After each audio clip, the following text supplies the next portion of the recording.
Hello guys, my name is Sully from Stadiumx, and today we are here together with We Rave You at one of our studios based in Budapest, Hungary, where I'm going to show you the project of the song we did together with Sam Martin Azahriah called Heaven.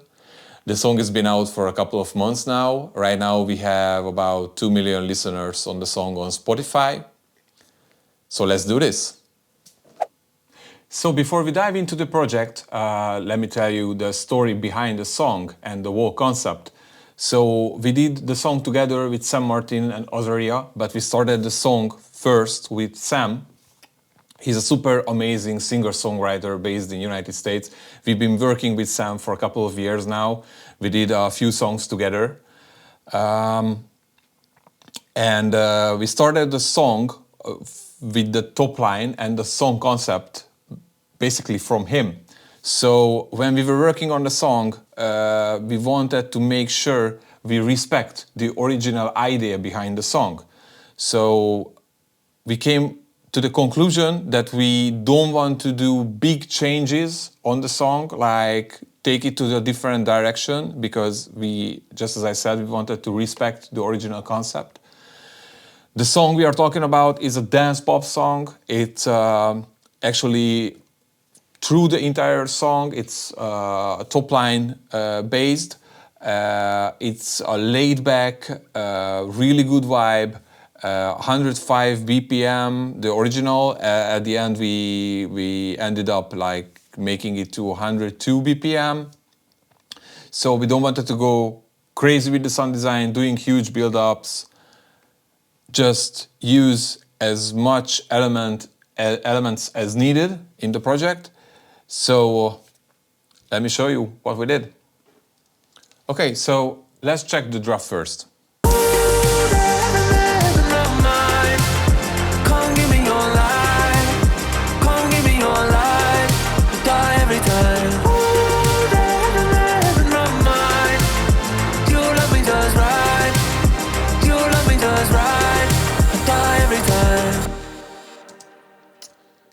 We started the song with the main lead element. Actually, this is running through the entire song from the beginning till the end.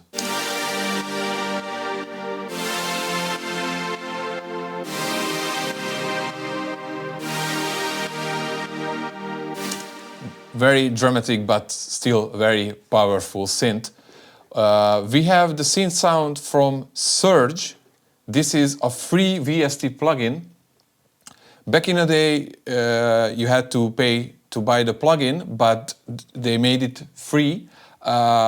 It has not the easiest user interface, I would say, so it takes some time to get to know the plugin itself.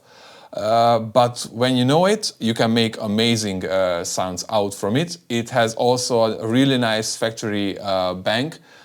We found one preset from the factory bank, and we started to tweak a little until we were satisfied with the result. There is also an automatization going on in the synth, but we also used filter, especially on those parts where you can hear the main chorus of the vocal, to give a little more space to the vocal. For post-processing, we used EQ just to cut out the lows. Then we used parallel Ableton effect rack just with a UAD chorus to give a little more width to the synth. You can hear.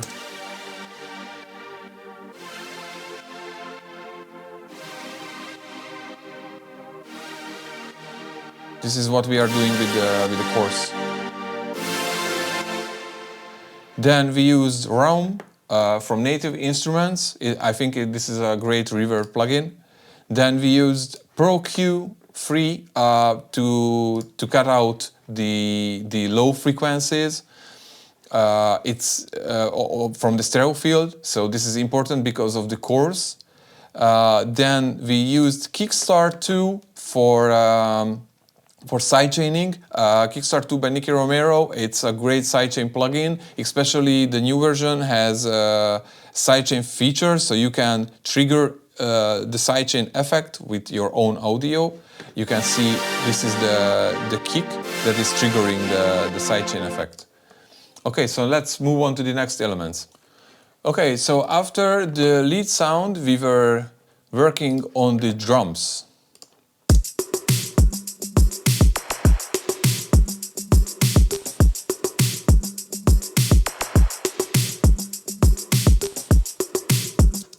There is nothing fancy here, but when you look into the group, you can see there are few elements we included into the drum to have this sort of feel. So first of all, we did this percussion groove, taking very short samples out from Lindrum and Emu percussion. We have percussion underneath this desk. We have the hardware. I think it's a great unit. So we were taking out very short samples to make a wall groove.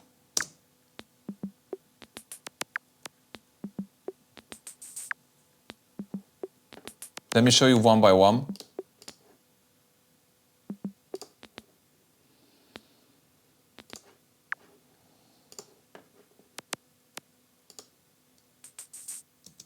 Okay, for processing we used byte from Native Instruments to give a little saturation to the percussion loop.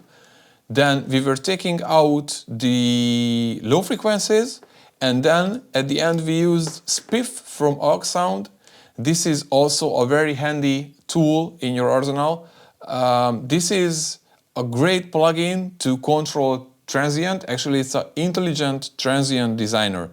You can cut and boost transient in the spectrum you are selecting. In this case, we are affecting the area around 3K till 20K. So, and we are cutting out transients from the percussion.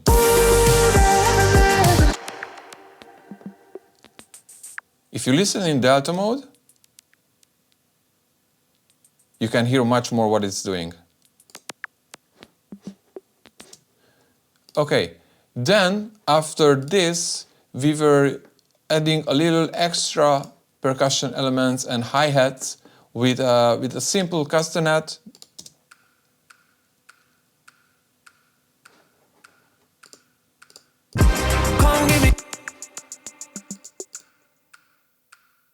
Just to add a little more groove. Then a closed hi-hat with some EQing and the phaser. The phaser actually is used to gain a little more highs on the hi-hat. I think it's a great trick to do this. Then some more elements, some high percussion, then some zwep sound, and one loop. This is from Oliver.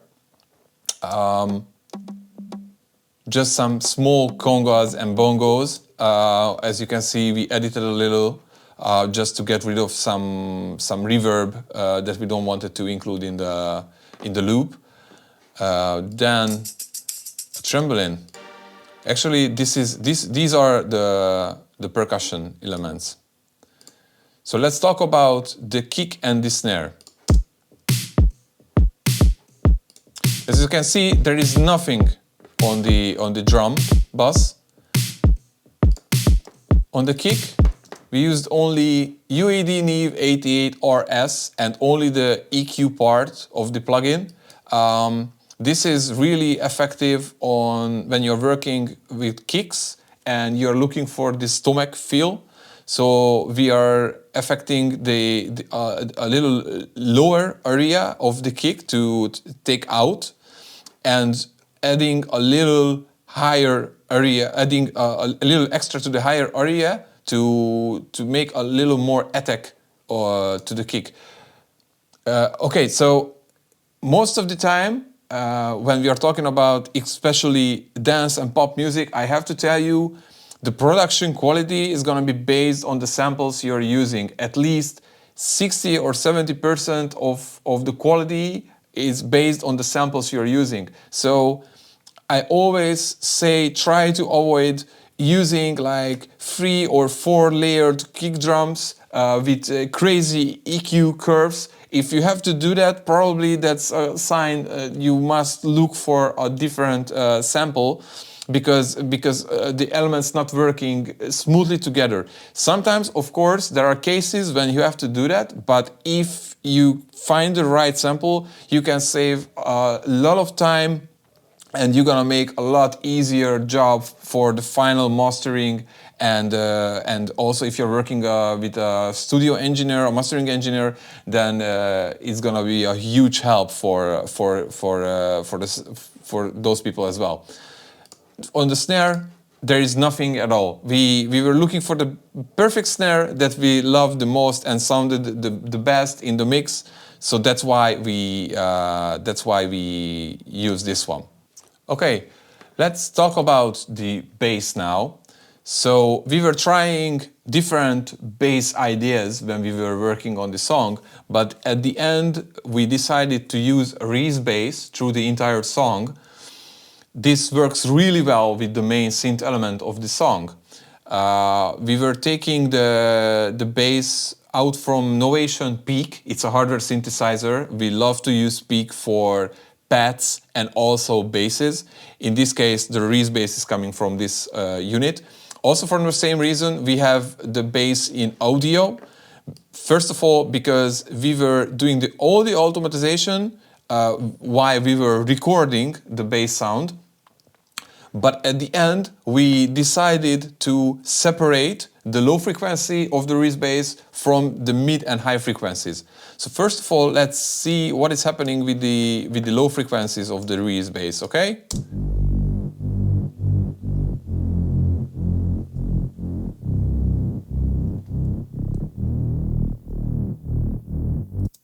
Okay, so we are cutting out all the highs,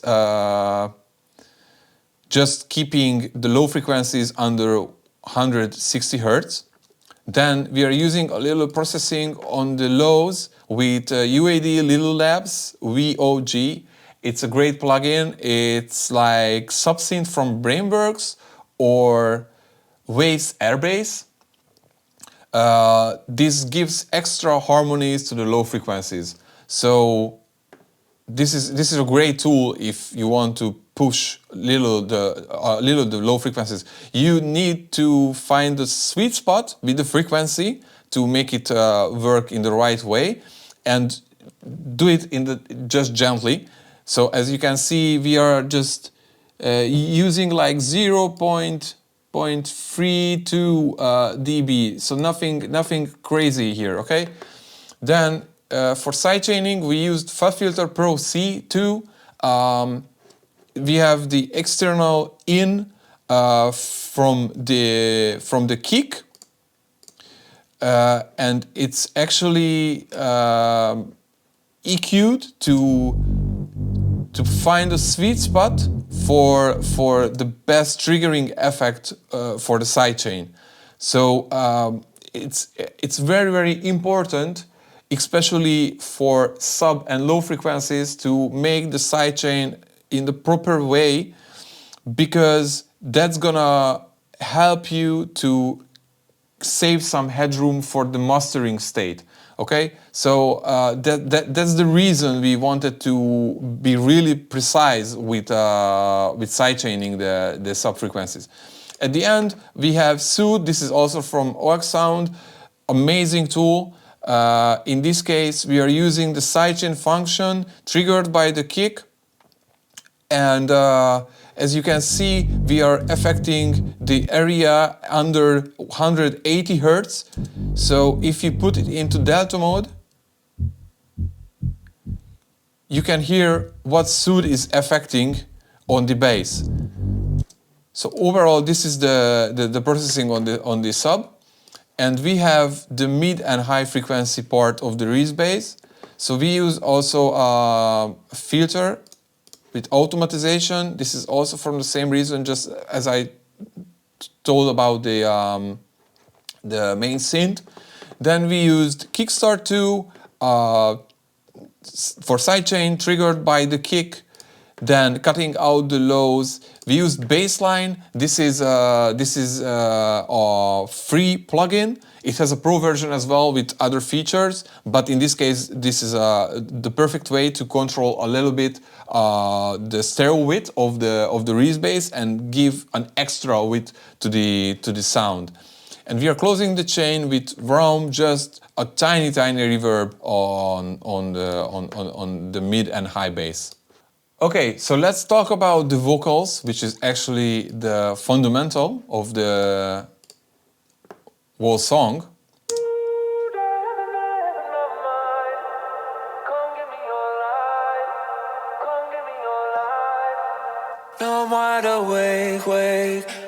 This is the stem we got from Sam. He's working with the best people in the studio, very talented guys. So there were already the vocals were already processed in the right way. So we didn't have to use any extra processing on the vocal. That's a huge help, especially if you are working with a vocalist for many years. You know what is the best for the vocal. Okay, we only used soothe in the beginning of the vocal, just because there is some filtering and distortion going on with the vocal. So there were some resonant frequencies we wanted to take out, and then we used Pro Q, also just cutting out the lows. That is totally unnecessary for gain staging for headroom. Then just cutting out some high frequencies we were not that happy or wasn't working with the frequencies of the synth. The other vocal part is from Azahriah. Whoa, if you're feeling tired, baby, let me know. Keep your head high and keep your heart closed. I'll be there, don't be scared, cause we all live in different times with different people. 5:20 in the morning. Okay, so this part, actually, these are the vocals from Azahriah. There are lead vocal, ad-libs, harmonies, so it's much more complex than the stem we had from Sam. In this case, we used very small processing on each stem, some auto-tuning with, actually it's not auto-tune, it's a crispy tuner, and not all the time, just some with some automatization going on, soothe, also Pro Q, to get rid of some frequencies we didn't like that much. But overall, this is the processing on the acapella. Whoa, if you're feeling tired, baby, let me know. Keep your head high and keep your heart closed. I'll be there, don't be scared, cause we all live in different times with different people. 5:20 in the morning. Okay, so here we start the chain with the good old LA-2A. It's a studio standard. I don't think so. I have to tell more. Then we use Fabfilter Pro DS for de-essing, and also because DS is taking out some high frequencies as well, so we have to bring back those high frequencies. For this reason, we use UAD Poltec Pro. This is amazing EQ. Then we are taking out the low frequencies. Then we use standard clip, in this case for saturation, because Sam's vocal had some saturation as well, so we wanted to make sure the two vocals fits all together, so it's not gonna sound like way too different from each other. Then we use UAD Mag EQ at 20K, just 2 dB. This is a great plugin to give more air into your vocals. Then we use Overloud Jam Dopamine. This is also a great unit to give extra push and extra air to the vocals. The other important part is I have to talk about, as you can see, there is no reverb or delay on the vocals. This is because we are using aux channels, like in this case, like buses. So like the reverb we have here for Sam, the delay we have here for Sam, and then we have also called Candy. This is a bigger chain with reverb and saturation, some flange and autopan. Autopan actually here is looking like an LFO tool, as you can see. So the reason we are doing this is because if you put the reverb and the delay into the main channel, then and the vocal is hitting the drop as well, then it's gonna be all over the place. So and you're not gonna have that much control on the reverb and the delay, what is happening there. So for this reason, we put the reverb onto the aux, and then we use a compressor to sidechain the reverb through the top line. So it means you can hear the reverb popping out more when there is space in the vocal. This is really important and helps you to keep the cleanness of the mix. So we use the same thing with the delay. For example, you can hear what is happening here if I solo the reverb.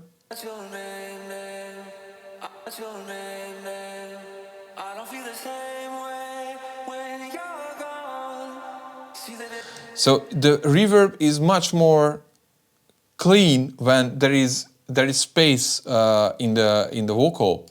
The candy part actually we use only when we have to put much more delay or make it more interesting in the gaps, especially here.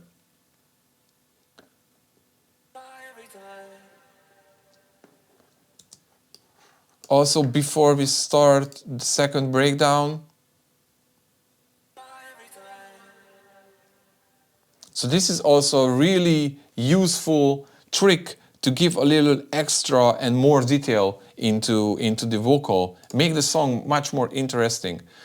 We used also the same trick on Ozzy's vocal, just as I said, sidechaining the reverb through the lead vocal, also the delay, and we use the candy part when we have to make like bigger delays and make the vocal more interesting.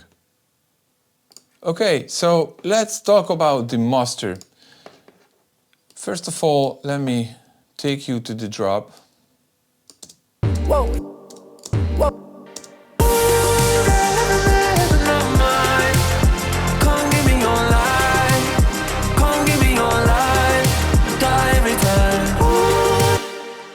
So, as you can see, let's check the drop before the master and after.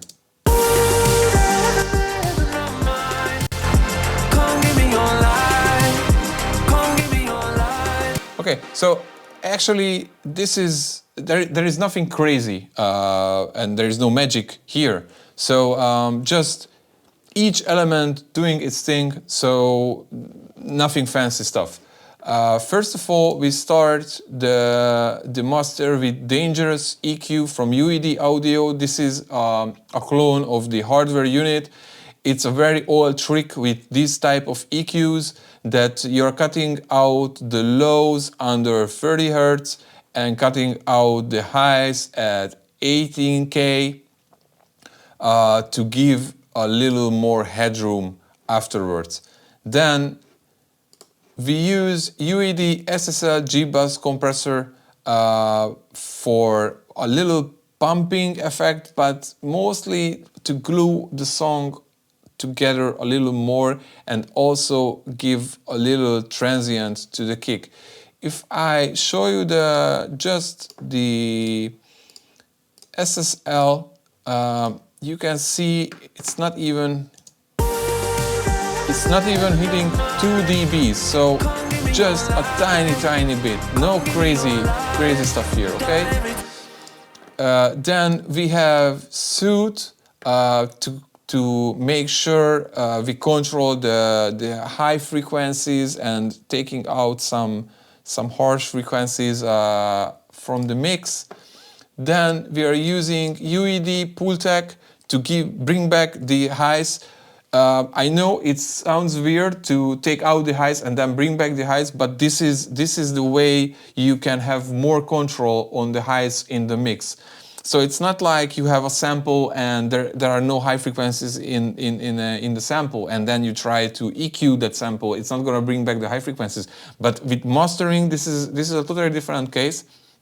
Especially, for example, Pultec, it's a perfect clone of the real unit, and you have to make sure when you use this, when it works like the real unit as well. So when you just turn on the unit, there is already a slight saturation and high frequency boost because the real unit did the same. So we just use 12K 2 dB boost to bring a little more highs into the live. Then we use Ozone 9 imager. This is for stereo field. As you can see, we are taking everything into mono under 95 Hertz. Usually you can do this up to 200, 250, I have to say. But in this case, the Reese bass is a very important part in the mix. So we just wanted to make sure we are taking the sub-frequencies, the very low frequencies into mono. The rest of the stereo field is just pushed a little bit here, but as you know, just as I showed, we are already used other processing to give more stereo width, especially the chorus and also the bass lane plugin that I showed you earlier. So the next one is limiter 6. In this case, we just use this unit as a leveler to give more dBs before we are hitting the other units. So nothing too much important here. Then we use good old UAD Precision Maximizer. I think this is a great maximizer unit. I'm using this for probably 10 years now. It's not the solution to every song, but with this song it works really, really nice. We use 50% shape, 50% mix, limiting off, and one band. Then we have a little standard clip, just a tiny bit to catch the peaks of the whole mix. Then we finishing up with UAD Precision Limiter. I really like this limiter. It has a little pumpy feeling, but it's a great tool. Just as the maximizer, it's not the solution every time, but in this case works perfectly. So as you can see, when we are hitting the drop, we have -5.6 lobs, which is a great target with dynamic and loudness overall for a song like this, which is a dance pop song. This was the song we did together with Sam Martin Azahriah called Heaven. If you guys have any further questions, you can always comment to the video and I'm gonna be super happy to answer you all the questions. I hope I was able to give you some nice tips and tricks that you can use in your own production as well. And if you guys are looking for any more tutorials from us concerning some of the songs we did, you can always let us know on YouTube or on our social media platforms, and I'm gonna make sure to do it for you guys. So take care, and I hope to see you soon.